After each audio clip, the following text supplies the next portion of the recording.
Whenever you want. Hi everyone, I'm Sia, I'm MJ. I'm Ben. I'm Jonathan. and we are Odor Hive.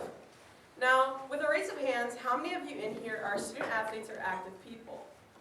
Now, to the same people who just raised their hands, how many of you struggle with the fact that your smelly shoes and your sweaty gear get all stunk up in the washing machine? Right. Okay, before we begin, I would just like to share with everyone a little something about my life. Point it to Hans. His laptop is there. There you go. For as long as I can remember, I've been playing sports, but as most of us know, with sports comes stink. When I was 12, my baseball team had a tournament in Cooperstown, New York. And during one game, the skies opened up and a straight deluge of rain just totally soaked my uniform. Later that night at the hotel room, a lingering stench took our hotel room hostage. It was found that the culprit of this stink was in fact my baseball cleats. My dad was a man on a mission. He took my cleats and stuffed them in not one, not two, not three, not four, but 5 plastic bags. He then took his contraption and stuck it in the hotel-provided mini fridge, and that was that. Ew. It's disgusting. Sadly, my dad is not alone. I would inquire someone to walk past the athletic hallway, past the boys' locker room, and take a whiff, although I do warn you, do this at your own risk. It's become a fact that athletes whose sports require their body to expel sweat too often become subjugated to the foul odors their gear gives off due to their sweaty performance during sports. We here at Odor Hive have consolidated my dad's solution of plastic bags and refrigerator, just made it a lot more consolidated. Odor Hive is the odor confining, machine washable, adaptive sports bag pouch. Odor Hive acts as the middleman for your sweaty shoes, as well as garments between your sweaty body and your laundry machine. Gone are the days of when you're driving home from practice and your car smells just terrible. Basically, it's super easy. Once practice is over, you take the garments in question, stick them in your smell-confining hive, put your hive in your sports bag, and once home, all you do is stick the sports bag in the wash. It's as easy as 1, 2, 3. Thank you, Steve. Odor Hive, we have plenty of, we have various parts that we believe will set us apart from our competition. First being, Odor Hives are lined with carbon lining that will make sure even the toughest stenches stay inside the bag. Second is our durable Kevlar elements that keep your shoes from water damage while in the wash. And third is our padded interior that that keeps your shoes as well as your washing machine away from wear and tear while in the wash. At this point, I would like to tell the investors that a lot of what we are working on still is a lot of research and development phase. A lot of what we have put into these materials are what has been successful for our competitors, and there's still extensive testing and research that must be done in order to ensure the viability of this solution. But at the end of the day, Odor Hive gives your odor locks closed the 1-2 punch, and it will knock your sweaty odors out for good. Our customer persona we present to you is Jack. Jack is a senior at William Fremd High School. He plays 2 sports, basketball and football. He lives in a household of over $125,000 of income. And like other athletes, Jack is also struggling with this problem.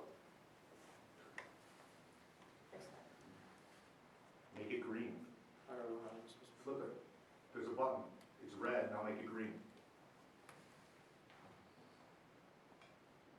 Our total addressable market is relatively easy. It consists of the $1 billion spent on sports bags each year. And dividing that into student athletes living in Kane County, Lake County, Cook County, and DuPage County, and those households that have over $100,000 worth of income, our serviceable addressable market is $21.2 billion. Our cost per unit is $13.80, consisting of a Kevlar sheet, our zipper, our bag fabric, and our carbon lining. And our unit price is $50 because of the fact that a lot of people here will buy and pay for this product because there's nothing like it on the market. So our gross profit margin is 75.5%. So one of our marketing tactics is to go to high traffic sporting areas such as Canlan Sportsplex, Park Districts, and Langendorf. We want to reach estimated around 10,000 people our first year and would make a 1% conversion rate. From this 1% conversion rate, we will sell 100 units, making our gross profit $3,620 and our revenue $5,000. Already solving this solution are these three products: Grove Collaborative, Funkaway, and Skunk Bags. Grove Collaborative is a laundry bag for delicates, which isn't really meant for athletic and those like bulky, sweaty gears. And Funkaway is just a spray, which they're all our indirect competitors, by the way. Funkaway is just a spray that odor eliminates, and it's a mild temporary solution. And Odor Hive, on the other hand, is a all-in-one fix.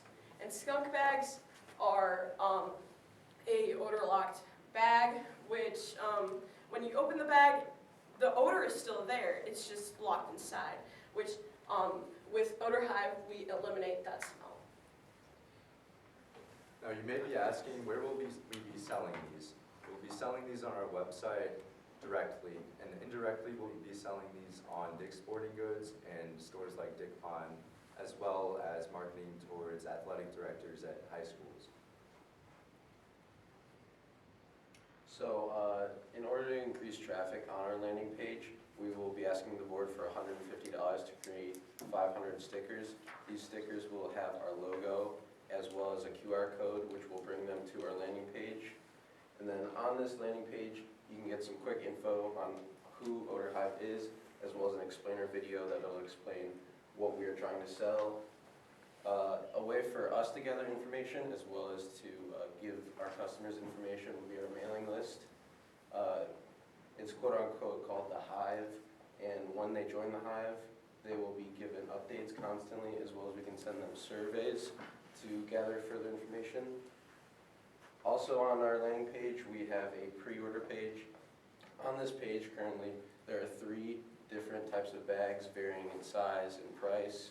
This will help us gather information because when they're on the page, they can click a certain bag that they might want to purchase, and it will give us that information so we can further pinpoint pricing and features, things like that. This will be in a 2-week test, and then after this test, we can reconfigure things to have more precise bags.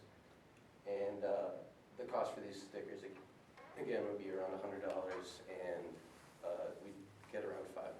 All right, now you may be asking how we're going to test these bags. We'll be using 3 focus groups. One will be a football player, one will be a soccer player, one will be a wrestler. We chose these different sports because they all have different shoes, they all have different smells. So it'll be a long 2-week period. We'll be getting, at the end of the 2 weeks, we'll be getting their opinion on what we can do to make this bag better and the adjustments we can make. Now, why we are asking $300 for these is within my research, I realized that it's $100 each bag to make a prototype. So that's why we're asking $300 so we can make 3 prototypes to pass around to really gain our information.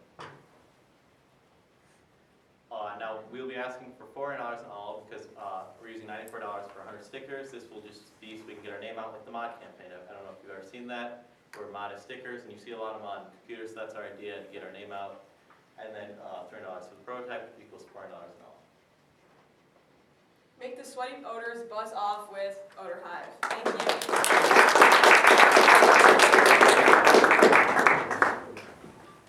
So MJ, you're what sport? Baseball? I used to play baseball. I play football and then I run track now. Okay. How about everyone else? I used to do wrestling.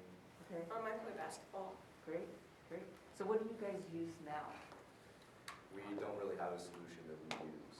Well, like, for an example, like I used to do running and I would use just a regular drawstring bag. Like you put your shoes in there and you're not really supposed to like walk in them. If my bag would smell horrible, it'd make my clothes smell bad. So that's where we really got the idea.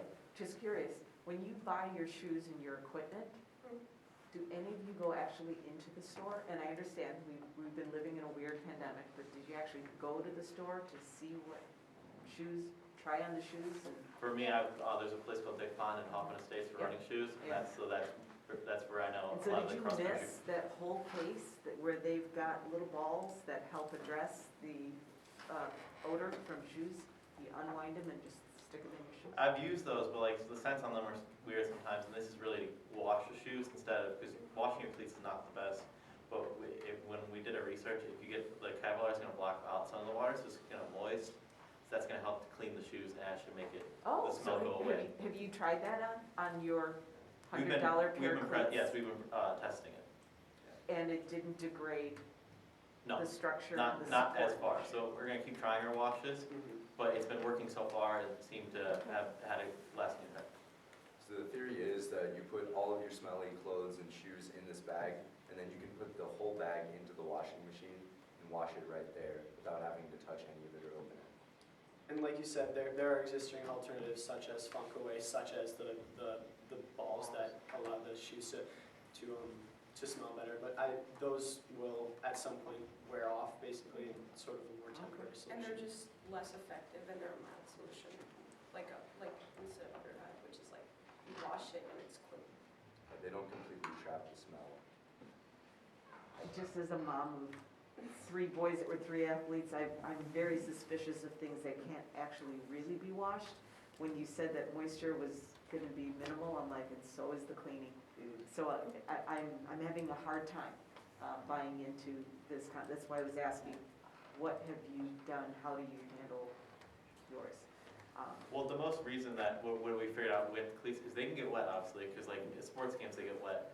It's just that some of the soaps that are used, like if you use one with OxyClean in it, it's supposed to deteriorate them, but like Tide is usually good, and it's actually the bang in the washer that's going to destroy the shoes and break the glue down. So that's why the inside's padded, and the Kevlar is going to protect that mostly. And you'd have to use a mild detergent, basically, rather than the toxic detergent. So maybe you can go into a little bit more of your research, kind of, because now you're kind of giving us a lot of information of kind of how this product came together. But where are you guys at? I mean, what have you kind of, what are the hypotheses have you guys had? What's kind of been proven out this far? How close are you to kind of getting to a point where you think you can have a prototype together? We have everything drawn up. I think it's just the matter of getting the funding to make the prototype. I think we have a solid plan. We've been doing a lot of research on the materials to make what will work. So I think we're pretty close. And originally, we were toying with the idea of like creating an entire like all-in-one sports duffel bag. But what we were able to do is actually send out a survey to a lot of student athletes here at BHS, and they were able to choose like the bare minimum they would like look for in a sports bag. So when we will be engineering this prototype, we'll be doing it as lean as possible, basically just exactly what the consumer has like asked for in terms of what they need.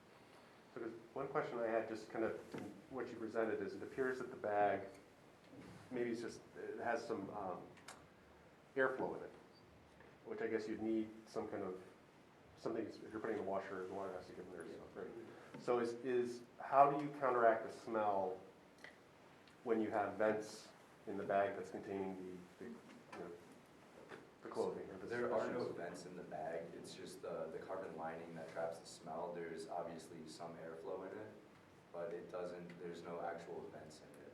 It just looks like that because it's showing the actual design of the bag and what's used on the outside. Can you go back to the slide that has Yeah, the picture? this clicker's just giving me some issues. Hogs, is there any way you could Which go one? back to the actual, it has a With the demo. demo on It it. had the picture Yeah. Is the carbon lining washable? there. With the carbon liner, it's actually a carbon filter, so it's very coarse, so not much airflow goes through it, and it can get wet about 150 times, so it's very durable. So the bag's probably gonna be a 2-year solution, and the price I think will lower. We just have to do more testing and really figure it out. So what you're seeing with the ventilation, it's just to break away the bag. There's gonna be no ventilation. It's gonna be the Kevlar and a nylon and the fabric in the back, so it's not gonna be very breathable, so the snack can stay in it. I would say, it's good you're giving us all, we're trying to catch up with all of the information, just so you know, so it's really helpful. It sounds like there's a lot of variables to test right now. So what's the most important, like, of testing? And here, because here's the variables I'm hearing, which is about the construction of the bag and the usefulness of those materials. But I also hear there's testing of which equipment maybe it works best on. So like narrowing in all honesty, or at least, you know, going and, hey, we're gonna test this first, test this second, can be really effective and fruitful for like getting through testing all these variables. I would say the most important thing for us right now is the odor confining, so that like nothing gets stunk up in the bag. Okay, so more about the odor containment, and then the washing is secondary? More of a benefit, yeah. Yeah, Okay, because it is kind of a catch-22, like how you will get it to keep everything in, but also allow like the detergent to, so we're obviously still gonna have to work with a prototype manufacturer to like get over those hurdles. So think about what you want to come back to be able to show us that you proved out that you succeeded in odor confinement. Just know that from the, if you're gonna be able to manufacture the prototype and get something done, we'll be really curious. It worked best on wrestling, it worked best on this, it didn't work on this, because sometimes things don't work, we know that, like, you know, that's, but just how can you gather as much, I think of that evidence would be good. I'm just curious, as you were exploring a variety of different solutions to basically smelly gear, was it always about confining it? Did you explore other options of, such as airing it out, heat, whatever to eliminate it? I'm just So when we curious. started, we were talking about the big duffel bag. We're thinking of doing a charcoal, which is a neutralizer, and the carbon is the blocker. Ah, okay. So I guess we still could think about that as we do testing. Instead of making it washable with Kevlar, we could do the charcoal and the carbon, just make a small shoe bag more likely that blocks the scent. Okay, now we're getting somewhere. And then you So, can okay. maybe do scent packs in there or something Okay. that makes it shoe scented. That's what we were talking about at the beginning, and then we kind of changed because we like a big, some people might not want a massive duffel bag because the price was like $200, it was pretty heavy. Yeah. But with more research, I'm sure we can lower the price. And Well, and then also kind of figure out, well, which part of the problem do you want to try to solve? That's what I guess I was trying to ask. Is it containing the odors or offering a different way to get it done? just because you only have a limited amount of time to come back and say, we figured it out. So, you know, maybe to the point, maybe kind of, this is the next iteration. The initial is maybe something a little bit more than a building block to get to that. So I'm hearing, building on what Marguerite and Mike have said, I'm hearing right now your direction is a combination of odor containment and washability. Is that Those are what the I'm two. hearing? So if that's the case, as you start to test some of these and you're identifying, I think, some good places to go test with the high traffic sporting areas and some tournaments that might be coming up even when it's cold and muddy out. I'm wondering, as you get your prototype, if you might even think about a before and after. So you have a really dirty, smelly pair of cleats, and then you have the same pair of cleats that's been washed once, and someone could smell grossness, and someone could smell and see a clean. I'm just trying to look, if you've got a before and after that would be tangible for the consumer, it's pretty easy, and someone could look on top of what you've got for QR codes and a sample prototype.